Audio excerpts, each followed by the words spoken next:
Hey everyone, I want to tell you how I made this really nice outfeed table. You want to get a heavy duty bench top. I happen to remake this maple from an old maple bench. I delaminated it and re-glued it all together and then cut it to the right length to fit the table.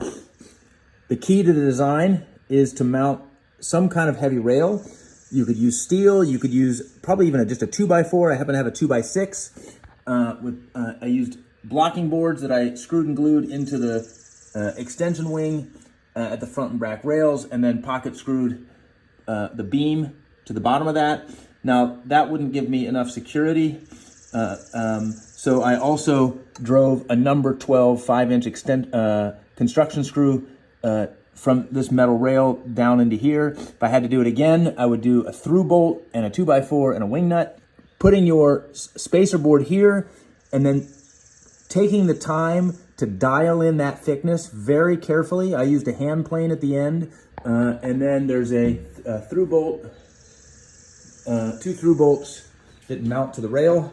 And this thing is like really solid. I don't know what the downward bending force of that steel rail is, so I wouldn't drive a truck on this thing until I put some legs with adjustable feet on it. But it's very self-supporting for like outfeed and assembly work. I'm not worried about that at all. Then there's also a rail on this end, which you'll see in a lot of videos. To mount these into the end here, since I wanted to be able to take it apart, I used these threaded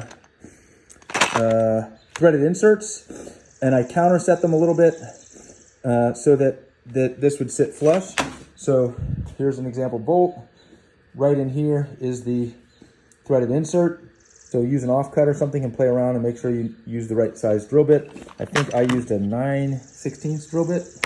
Very strong, incredibly rigid, and you can make it a heavy duty workbench if you add a couple of legs for extra support. Just the support along this rail and getting that tuned up really nicely so that you have, say, a 64th or less drop, so that it's practically flat, means that now I have a large workspace that's very true, that I can do large assembly with.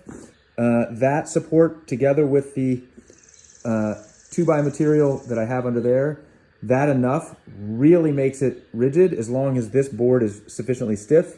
I mean the actual outfeed table, and then adding this rail provides extra security and locks it all in, and it works absolutely great.